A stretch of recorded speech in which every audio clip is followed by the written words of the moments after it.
This is FIKA Moments with Kola Osinowo.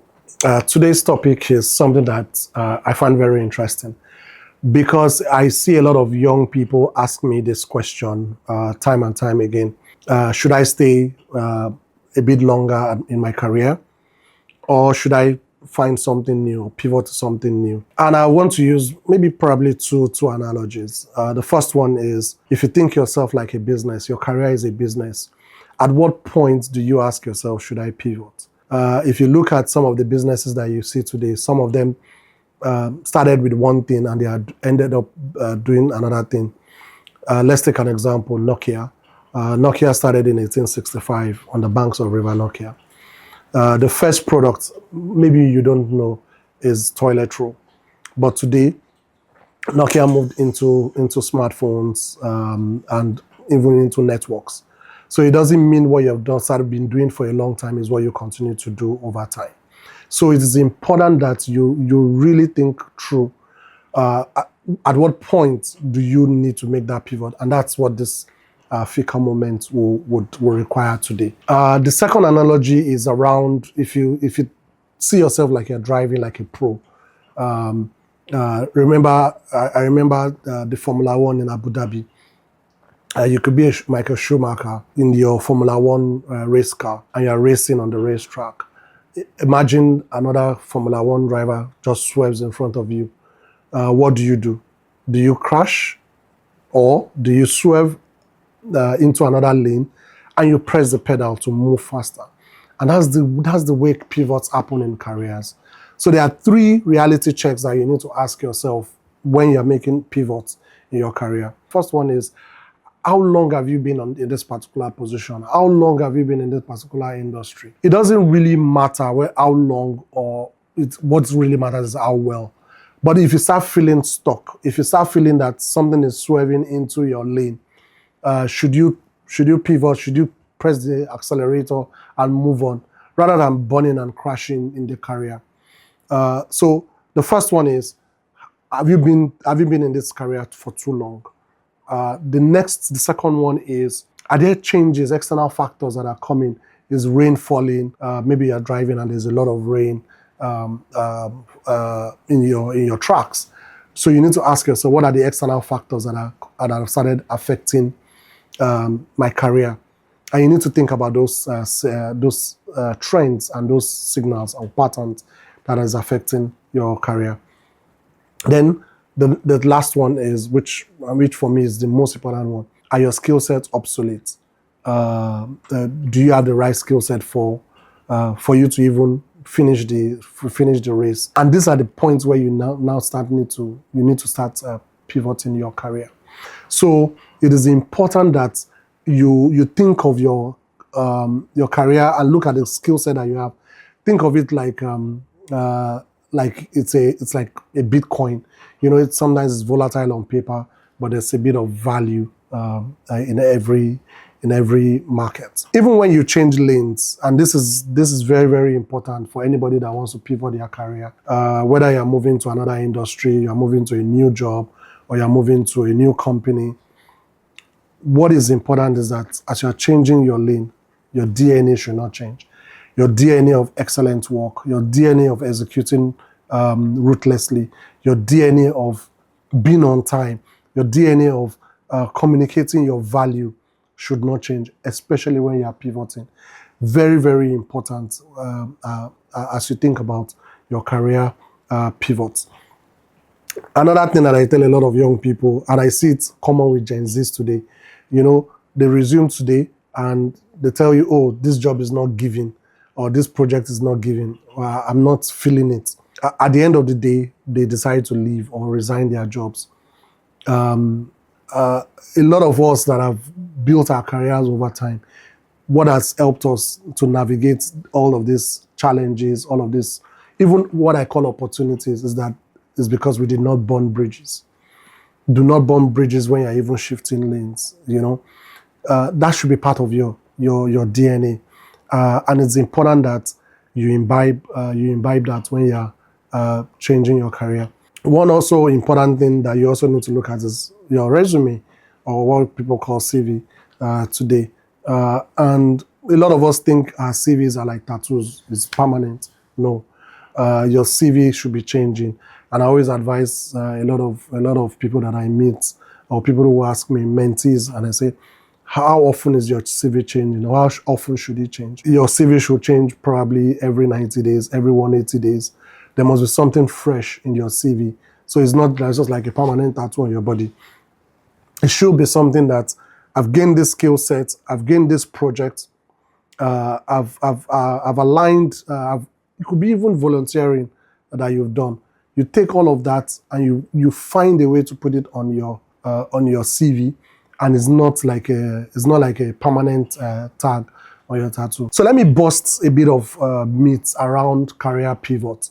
And one of the first myths is that when people hesitate, and that's why they stay too long in their comfort zone.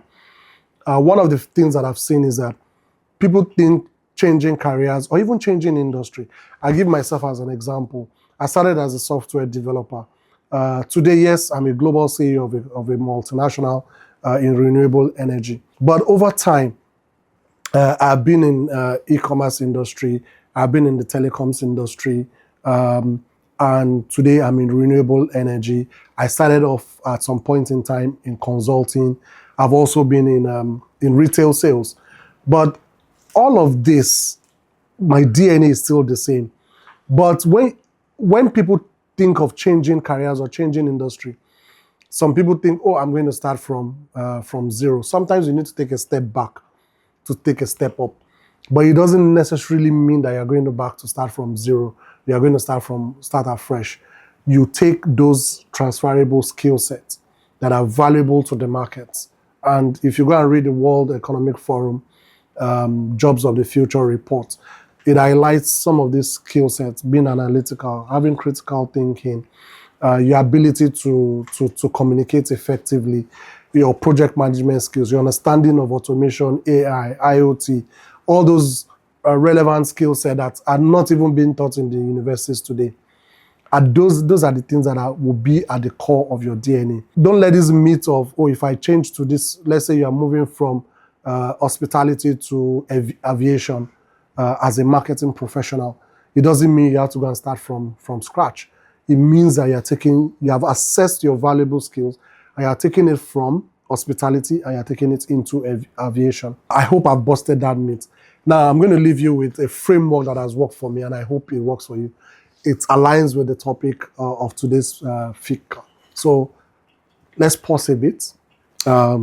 If you don't have your coffee or it's getting cold, like mine, take a sip. And let's leverage this framework called Pivot to help us build the next level career that we want to achieve. So the first P stands for pause, actually. And that's the whole essence of FIKA, taking a pause. Some people take pauses in different ways. The simplest of pauses that you can take is to say, you know what, let me take my annual leave. Let me go somewhere. Let me go on a staycation over a weekend and actually assess what are the things people are applauding me for? What are the things that people are knocking me for that I'm not doing well? What are the things that people are applauding me and praising me for doing very well? You draw a long list. Don't hesitate. Don't push yourself back. Then once you pause and you're assessing, the most important thing that you now do, which is P again, is you pattern spot. You start looking at what are the patterns people are finding. So for example, are people applauding me for always responding to my emails on time? That no matter what, within 24 hours, within 1 hour, I respond to every email. That's what people are applauding me. Are people now also knocking me for being too conservative? I don't take risk. So you take all those patterns, you ask people questions. You can even look at when you post things on your WhatsApp story or even on your social media, what comments are people making? Once you take that pattern and you take the pause and you start doing that pattern spotting, you find some insights that you even did not realize. So in my personal example, I had the opportunity of speaking at various events, and people will come to me and say, "Oh, by the way, do you have this? Do you have a blog? Do you have a vlog? Do you have a YouTube channel? Or do you have a book where I can read more about what you just discussed?" And that's what led to me converting my knowledge into books, and I've written about 4 or 5 of them now. So it's just me also looking at all this pause and pattern, and that's why FIKA is very important. And not just having FIKA alone, and hopefully in the next couple of episodes, I'll be having FIKA with my friends here, where we'll be sharing some. So that's the first P of pivot. The second part of pivot is the I, the ability to identify transferable skills. And this is very, very important. Not all skills are transferable from one. So for example, but that is debatable anyways. If you're a surgeon and your ability to use the knives when you're cutting and you're sewing and you're doing surgery for people, the gift of your hands, is there anywhere else that you can use it? Is there another industry that you can use it? I could say you could use it in pottery, but I mean, would you want to take that high level of skill set and use it in pottery? The essence is for you to, after you've paused, you've found patterns, you now start looking for those transferable skills. It could be that anytime I'm given a project, I can actually deliver this project quickly. Your ability to map it out and execute on time and within budget is a major, major transferable skills that a lot of organizations are looking for, and is an asset that you must identify with. If you have the ability of telling stories. So let's say you're a storyteller in the tech ecosystem, and you're now going to public service. Can I take my ability to tell real stories that I've gotten from being in the tech industry? Can I take it into public service? And that's very important, that you identify it as an asset and not belittle it. And sometimes you may not see it. You might need mentors, or you might need peers to actually help you identify these transferable skills. And that takes me to V, validating this new direction that you want to go into. So I have a transferable skill, like I said, as a tech professional, as a tech storyteller, and I want to transfer it into public sector. How do I validate that this direction is good? Sometimes you might want to take on a volunteering project in the public sector, or you could work with friends or peers on a project, or you could even volunteer for a non-governmental organization in community development. And you take your project management skills, or your storytelling skills, or your critical analytics skills, or your data science skills from your private industry, your private sector, and you want to take it into public sector. And when people start also giving you that applause again, then you are beginning to validate that new direction. What that means is that it's either you're collaborating with somebody to solve a wicked problem that is happening in the public sector, or you are tapping into a new opportunity, an emerging opportunity that exists.